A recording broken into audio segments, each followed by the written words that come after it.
Autre chose dans ce journal, clôture de la formation des agents et cadres des directions de services stratégiques de l'Office de gestion du fret multimodal. Une séance de remise à niveau dispensée par le formateur maison afin de rendre performant la gestion de cette entreprise étatique. Pour plus d'encouragement aux participants, le ministre des Transports a invité tous les agents et cadres au travail axé sur les résultats.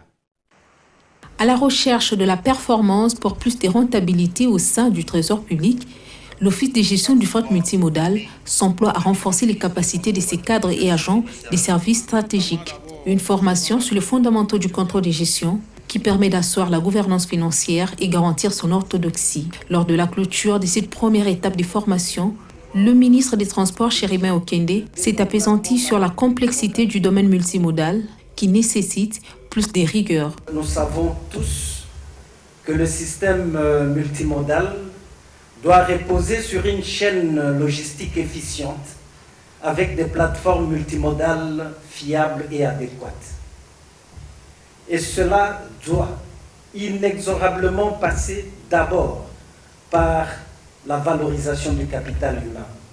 Par valorisation du capital humain, j'entends le traitement de l'agent, qui est le moteur de la production de l'entreprise, de l'établissement, mais aussi le renforcement de capacités.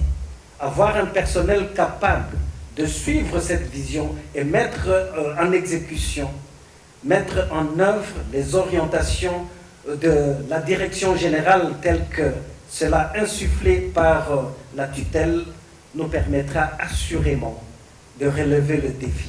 Pour cette entreprise technique, la maîtrise des fondamentaux par les agents et cadres affectés dans différentes directions et services de l'OGEFREM est un atout majeur qui démontre que l'homme est au centre des intérêts. Dans notre politique, nous avons préféré de placer l'homme au centre de toutes nos préoccupations. Il faut que les cadres et agents de l'OGEFREM soient placés dans les meilleures conditions du travail. Les cadres et agents de l'OGEFREM doivent être rémunérés dans les meilleurs délais. Les cadres et agents de l'OGEFREM doivent être rémunérés et doivent être formés afin qu'ils soient en mesure de produire davantage et accroître nos produits. Voilà pourquoi, dans ce cadre, nous avons décidé d'organiser cet ensemble de formations, non seulement pour la remise à niveau du personnel, mais aussi il y aura des formations diplômantes afin de doter, de renforcer nos capacités humaines et permettre à l'Office d'exécuter avec beaucoup d'efficacité les différentes missions qui lui ont été assignées. L'OGEFREM se fixe comme target 600 agents formés en cette année 2022.